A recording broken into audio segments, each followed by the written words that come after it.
Le but des enseignements divins est de guider les gens à prendre les bonnes décisions en toute situation, afin qu'ils utilisent à bon escient chaque bénédiction qui leur a été accordée. Cela mènera à la paix de l'esprit dans les deux mondes, en atteignant un état mental et physique équilibré, et en plaçant correctement chaque chose et chaque personne dans sa vie, tout en se préparant adéquatement à rendre des comptes au jour du jugement. Chapitre 4 en Isa, verset 105. Certes, nous t'avons révélé, prophète Muhammad, paix et bénédiction sur lui, le livre afin que tu juges entre les gens d'après ce qu'Allah t'a montré. De plus, les enseignements divins contiennent des lois et la sagesse nécessaires pour les appliquer correctement, afin que la justice et la paix règnent au sein de la société. Allah, le Très-Haut, étant le seul à connaître toutes choses, est le seul à pouvoir fournir cette orientation qui mène à la paix dans la vie de l'individu et dans la société en général. Tous les codes de conduite créés par l'homme ne parviendront jamais à cet objectif, faute de connaissances, d'expérience, de prévoyance et de préjugés. Par conséquent, chacun doit adopter et mettre en pratique les enseignements de l'islam pour son propre bien, même lorsque ces enseignements entrent en conflit avec ses désirs personnels. Il doit se comporter comme un patient prudent, qui suit les conseils de son médecin, conscient que c'est dans son intérêt, malgré les inconvénients de certains médicaments et d'un régime alimentaire strict. Tout comme ce patient perspicace peut améliorer son bien-être mental et physique, il en va de même pour celui qui accepte et pratique les principes de l'islam. Si de nombreux patients ne saisissent pas le raisonnement scientifique qui sous-tend les traitements prescrits, et placent donc leur confiance en leur médecin, Allah, le Très-Haut, encourage chacun à méditer sur les enseignements de l'islam afin d'en reconnaître l'impact positif sur sa vie. Il n'exige pas une foi aveugle en ces enseignements. Il désire plutôt que chacun en discerne la validité grâce à des preuves évidentes. Cela nécessite cependant un esprit ouvert et impartial lorsqu'on aborde les enseignements de l'islam. Chapitre 12 Yusuf, verset 108. Dis, voici mon chemin, j'appelle à Allah avec discernement, moi et ceux qui me suivent. De plus, comme Allah, l'exalté, est le seul maître des cœurs spirituels des gens, la demeure de la paix intérieure, il décide seul qui l'obtient et qui l'ignore. Chapitre 53 en Naïm, verset 43. Et c'est lui qui fait rire et pleurer. Et il est clair qu'Allah, l'exalté, n'accordera la paix de l'esprit qu'à ceux qui utilisent correctement les bénédictions qu'il leur a accordées. Chapitre 4 en Isa, verset 105. Certes, nous t'avons révélé, prophète Muhammad, paix et bénédiction sur lui, le livre afin que tu juges entre les gens d'après ce qu'Allah t'a montré. Ce verset indique que celui qui étudie et met en pratique sincèrement les enseignements de l'islam acquiert une compréhension profonde, grâce à laquelle Allah, le Très-Haut, lui révèle la réalité des différentes situations afin qu'il puisse faire les bons choix et atteindre la paix intérieure. En revanche, celui qui ignore les enseignements de l'islam devient aveugle intérieurement, et par conséquent, incapable de voir et de déterminer le bon choix à faire dans chaque situation matérielle ou religieuse à laquelle il est confronté. Cette attitude le conduit à faire de mauvais choix, ce qui l'empêche d'atteindre la paix intérieure. Allah, le Très-Haut, met ensuite en garde les musulmans par l'intermédiaire du saint prophète Muhammad, paix et bénédiction d'Allah sur lui, contre toute transgression des enseignements de l'islam au nom de la satisfaction des gens et de l'acquisition de biens matériels, tels que la richesse, car cela les empêcherait d'atteindre la paix intérieure. Chapitre 4 en Isa, verset 105. Et ne sois pas un avocat pour le trompeur. Un musulman doit toujours se rappeler que plaire aux autres tout en désobéissant à Allah, le Très-Haut, l'amènera à faire un mauvais usage des bienfaits qui lui ont été accordés. Cela le conduira à un état mental et physique déséquilibré, l'amènera à tout perdre et à égarer les autres dans sa vie, l'empêchant ainsi de se préparer adéquatement à rendre des comptes au jour du jugement. Par conséquent, plaire aux autres tout en désobéissant à Allah le Très-Haut ne mène qu'à des ennuis, du stress et des difficultés dans les deux mondes. De plus, les gens ne le protégeront pas du châtiment d'Allah le Très-Haut. En revanche, si l'on obéit à Allah le Très-Haut, même si cela conduit à déplaire aux autres, Allah le Très-Haut le protégera des effets négatifs des autres par la paix de l'esprit, même si cette protection n'est pas évidente. De plus, comme il est presque impossible de plaire aux autres, celui qui agit pour plaire aux autres tout en désobéissant à Allah, le Très-Haut, ne plaira inévitablement ni à Allah, le Très-Haut, ni aux autres. Enfin, il est important de rappeler que celui qui agit pour plaire aux autres n'obtiendra aucune récompense d'Allah, le Très-Haut, même s'ils accomplissent une bonne action. Ceci est mis en garde dans un hadith retrouvé dans Jami at-Tirmidhi, numéro 3154. Chapitre 4 en Nisa, verset 105. Et ne sois pas un avocat pour le trompeur. Il faut éviter cette situation en adoptant de bonnes relations. Selon un hadith rapporté dans Sunan à Abu Daoud, numéro 4833, il est dit qu'un musulman a tendance à imiter le mode de vie de ses compagnons. Cela indique que les individus peuvent inconsciemment adopter les traits, positifs ou négatifs, de leur entourage. Par conséquent, il est essentiel pour un musulman de rechercher la compagnie de personnes qui l'inspirent à adhérer au commandement d'Allah, le Très-Haut, ce qui implique d'utiliser les bienfaits reçus conformément aux principes islamiques. Chapitre 4 en Nisa, verset 105. Et ne sois pas un avocat pour le trompeur. Ce verset nous invite également à adopter un comportement correct envers nos compagnons, en les mettant en garde contre le mal et en leur conseillant de faire le bien. Malheureusement, par ignorance, beaucoup ont mal compris la définition d'un bon compagnon, comme un parent ou un ami. Ils croient qu'un bon compagnon réconforte et soutient aveuglément leur compagnon en toute situation, même lorsqu'il a tort. Ils croient que critiquer de manière constructive leur compagnon est contraire à la définition d'un bon compagnon, et par conséquent, ils n'approuvent que tout ce qu'il fait et dit, même lorsqu'il a tort. Il faut éviter cette attitude ignorante, car un bon compagnon est celui qui désire que son compagnon atteigne la paix intérieure.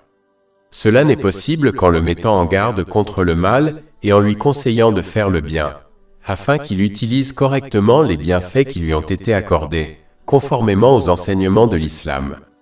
Par conséquent, il faut s'efforcer d'être un bon compagnon pour les autres, même si ses actions, comme ses critiques constructives, contredisent les sentiments et les désirs de son compagnon. Celui qui adopte une mauvaise attitude verra sa relation devenir une source de problèmes dans les deux mondes, car ils se sont encouragés mutuellement à abuser des bienfaits qui leur avaient été accordés. Chapitre 43 à Zukhruf, verset 67. Ce jour-là, les amis proches seront ennemis les uns des autres, à l'exception des justes. Chapitre 4 en Nisa, versets 105 à 106. Et ne sois pas un défenseur du menteur. Et implore le pardon d'Allah. Il faut donc sincèrement se repentir d'avoir compromis sa foi pour plaire aux gens et d'avoir adopté de mauvaises compagnies, et plutôt s'efforcer d'utiliser correctement les bénédictions qui nous ont été accordées, comme indiqué dans les enseignements islamiques, et s'efforcer d'adopter de bonnes compagnies. D'une manière générale, un repentir sincère exige un sentiment de culpabilité et une quête de pardon auprès d'Allah, le Très-Haut, ainsi que de toute personne lésée, à condition que cela n'entraîne pas de complications supplémentaires. Il est essentiel de s'engager sincèrement à ne pas répéter les mêmes transgressions ou des transgressions similaires, et à rectifier tout droit violé envers Allah, le Très-Haut, et envers autrui. De plus, il faut adhérer systématiquement au commandement d'Allah, le Très-Haut, en utilisant judicieusement les bienfaits qu'il nous a accordés, conformément aux principes islamiques. Celui qui implore le pardon d'Allah, le Très-Haut, et corrige ainsi son comportement, obtiendra le pardon et la miséricorde d'Allah, le Très-Haut. Chapitre 4 en Nisa, verset 106. Et implorer le pardon d'Allah. Allah est certes pardonneur et miséricordieux. Comme le commandement de demander pardon s'adresse au saint prophète Muhammad, paix et bénédiction sur lui, même s'il était divinement protégé de commettre des péchés, il souligne encore plus l'importance d'un repentir sincère pour les musulmans. De plus, celui qui adopte de mauvais compagnons cherchera inévitablement des excuses à sa mauvaise conduite, et s'il persiste dans cette attitude, il deviendra aveugle aux mauvaises actions de ses compagnons. Celui qui atteint ce niveau rejoindra inévitablement ses mauvais amis dans leurs mauvaises actions. Chapitre 4 en Nisa, verset 107. Et ne discutez pas en faveur de ceux qui se trompent eux-mêmes. Allah n'aime pas le trompeur invétéré. Ce verset exhorte donc les musulmans à respecter les droits des autres et à ne placer leur loyauté qu'en Allah, le Très-Haut. Celui qui place sa loyauté en des personnes telles que sa famille et ses amis adoptera inévitablement cette attitude qui lui permettra d'excuser les mauvaises conduites de ses compagnons par loyauté aveugle envers eux. En revanche, celui qui n'est fidèle qu'à Allah, le Très-Haut, privilégiera son obéissance à toute autre chose et par conséquent, mettra en garde ses compagnons contre les mauvaises conduites, ne cherchera jamais d'excuses pour leurs mauvaises actions et ne les soutiendra jamais dans leurs mauvaises actions. Chapitre 5 Al-Maïda verset 2. Et coopérez à la justice et à la piété, mais ne coopérez pas au péché et à l'agression. Si l'on néglige de placer sa loyauté envers Allah le Très-Haut, et reste fidèle aux autres, on soutiendra inévitablement les autres dans des actions mauvaises, adoptant ainsi un caractère maléfique. Cela l'amènera à faire un mauvais usage des bienfaits qui lui ont été accordés. Par conséquent, on obtiendra un état mental et physique déséquilibré et on égarera tout et tous dans sa vie. Cette personne ne bénéficiera donc ni de la miséricorde, ni de la faveur d'Allah, le Très-Haut, ni dans ce monde, ni dans l'au-delà. Chapitre 4 en Nisa, verset 107. En vérité, Allah n'aime pas celui qui commet régulièrement des péchés et qui trompe. Il s'agit d'une personne qui adopte une attitude hypocrite, changeant son comportement selon ses interlocuteurs, au nom d'un gain matériel comme le statut social. Chapitre 4 en Nisa, verset 108. Ils cachent leurs mauvaises intentions et leurs mauvaises actions aux gens, mais ils ne peuvent pas les cacher à Allah. Mais comme Allah, le Très-Haut, connaît parfaitement leurs intentions, leurs paroles et leurs actes, il les tiendra responsables dans les deux mondes et les exposera finalement, de sorte que ceux qu'ils cherchent à satisfaire par leur hypocrisie les détesteront. Chapitre 4 en Nisa, verset 108. Et il est avec eux lorsqu'ils passent la nuit dans des choses dont ils n'agréent pas la parole. Et Allah est infiniment attentif à ce qu'ils font. Il faut donc éviter une attitude hypocrite, car elle mène à la disgrâce dans les deux mondes.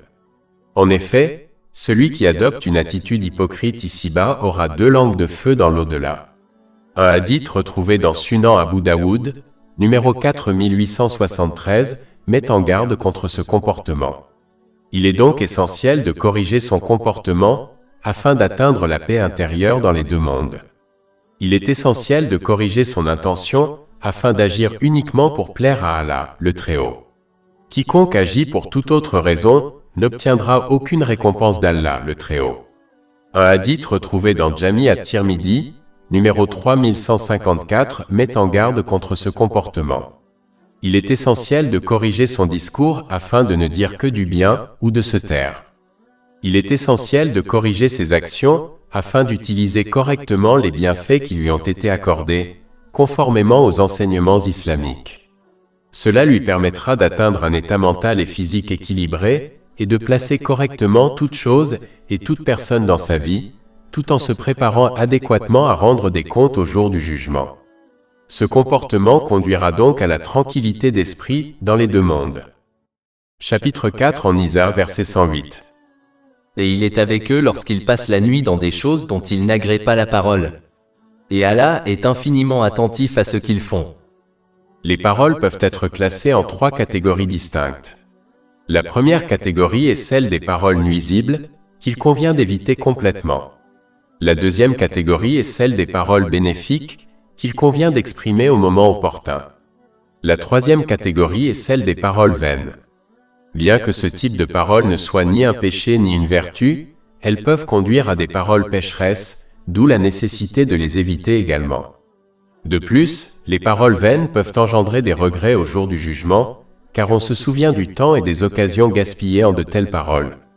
Par conséquent, le musulman est encouragé à s'exprimer positivement ou à garder le silence. Ce conseil est corroboré par un hadith rapporté dans le Sahih Muslim, numéro 176. Allah, le Très-Haut, rappelle ensuite aux gens d'éviter de soutenir les autres dans leurs mauvaises actions, car cela entraînerait des problèmes pour les deux parties, dans les deux mondes. Chapitre 4 en Nisa, verset 109. Vous voilà, vous qui discutez en leur faveur dans la vie présente. Mais qui discutera pour eux auprès d'Allah au jour de la résurrection, ou qui sera alors leur représentant? Le malfaiteur ne doit pas se laisser tromper par ceux qui le soutiennent en ce monde, car cela lui donnerait un faux sentiment de sécurité. Il ne trouvera ni sécurité ni soutien le jour du jugement, où il devra rendre des comptes pour ses intentions, ses paroles et ses actes. On observe souvent dans les sociétés du monde entier que des personnalités influentes, comme les hommes politiques, échappent à la justice en se faisant défendre par quelqu'un d'autre, les protégeant ainsi des conséquences de leurs actes. Ce comportement ne doit jamais tromper personne, car Allah, le Très-Haut, le punira un jour ou l'autre dans les deux mondes, à moins qu'il ne se repente sincèrement. Dans ce monde, ce malfaiteur fera inévitablement un mauvais usage des bienfaits qui lui ont été accordés. Cela entraînera un déséquilibre mental et physique, et le conduira à égarer toutes et tous dans sa vie. Cela le conduira à une vie pleine de misère, de stress et de difficultés, même s'il jouit de quelques luxes terrestres.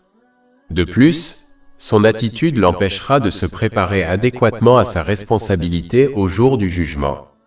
Par conséquent, le châtiment qui les attend dans l'au-delà sera bien pire, et personne ne sera autorisé à plaider ou à intercéder en leur faveur. Chapitre 4 en Isa, verset 109. Mais qui discutera pour eux avec Allah au jour de la résurrection? Ou qui sera alors leur représentant? En fait, comme cette personne a fait du tort à autrui, justice sera établie au jour du jugement. Le malfaiteur sera contraint de répercuter ses actes vertueux sur ses victimes, et si nécessaire, de porter les péchés de ces dernières jusqu'à ce que justice soit rendue. Cela pourrait finalement le conduire en enfer. Cet avertissement est contenu dans un hadith rapporté dans le Sahih Muslim, numéro 6579. Allah, l'Exalté, invite ensuite les gens à éviter les ennuis dans les deux mondes en se repentant sincèrement, car celui qui fait du tort aux autres sera jugé dans les deux mondes, même si cette justice ne lui est pas évidente dans ce monde, et celui qui viole les droits d'Allah, l'Exalté, en réalité ne fait du tort qu'à lui-même, car il est impossible de nuire à Allah, l'Exalté. Chapitre 4 en Isa, verset 110. Et quiconque fait du mal ou se fait du mal à lui-même, puis implore le pardon d'Allah, trouvera Allah pardonneur et miséricordieux. Le repentir sincère implique d'éprouver du remords et de rechercher activement le pardon d'Allah, le Très-Haut, et de toute personne lésée, à condition que cela n'entraîne pas de complications supplémentaires. Il est impératif de s'engager sincèrement à ne pas répéter les mêmes péchés ou des péchés comparables, et à rectifier tout droit violé envers Allah, le Très-Haut, et envers autrui. De plus, il faut s'efforcer constamment d'obéir à Allah, le Très-Haut, en utilisant à bon escient les bienfaits qui lui sont accordés, conformément aux principes islamiques. Allah, le Très-Haut, souligne ensuite que toute mauvaise action n'affecte que le coupable, même si cela ne lui paraît pas évident. Dans ce monde, les péchés d'une personne la déséquilibrent mentalement et physiquement, et la conduisent à égarer toutes et tous dans sa vie. Dans l'au-delà, les péchés d'une personne deviendront une source de damnation. Par conséquent, il ne faut pas se laisser tromper par les biens matériels obtenus en désobéissant à Allah, le Très-Haut, car ils ne seront qu'une source de stress pour elle dans les deux mondes, même si cela ne lui paraît pas évident. Chapitre 4 en Isa, verset 111. Et quiconque commet un péché, ne le mérite que contre lui-même. Et chapitre 68 Al-Kalam, verset 44.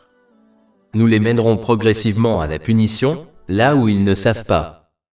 Comme Allah, le Très-Haut, connaît leurs intentions, leurs paroles et leurs actes, ils ne peuvent échapper aux conséquences de leurs mauvaises actions, ni ici-bas ni dans l'au-delà. Chapitre 4 en Isa, verset 111. Et Allah est omniscient et sage. Allah, le Très-Haut, met ensuite en garde contre le fait d'aggraver son péché en le rejetant sur les autres. Chapitre 4 en Isa, verset 112. Mais quiconque commet une offense ou un péché, et en fait ensuite porter la responsabilité à un innocent, se charge d'une calomnie et d'un péché manifeste. Ce phénomène se produit souvent dans les sociétés où les personnalités influentes sont protégées des conséquences de leurs mauvaises actions, et dans certains cas, ces conséquences sont reportées sur des innocents. Il ne faut jamais se laisser tromper par cette protection, car elle peut les sauver dans certains domaines, mais ils subiront les conséquences de leurs actes dans les deux mondes, même si cela ne leur est pas évident ici-bas. Comme nous l'avons vu précédemment, dans ce monde, chaque bienfait obtenu par leurs mauvaises actions deviendra pour eux une source de stress, de troubles et de souffrance. Par exemple, ces personnalités influentes mènent une vie très paranoïaque et craignent constamment d'être destituées de leur position de pouvoir et d'être tenus responsables de leurs actes par le peuple. Cette paranoïa les empêche d'atteindre la paix intérieure, même s'ils jouissent du luxe de ce monde. Mais ce qui les attend dans l'au-delà sera bien pire. Plus de 500 livres électroniques, livres audio, infographies, podcasts et blogs gratuits disponibles sur notre site web www.checpod.com.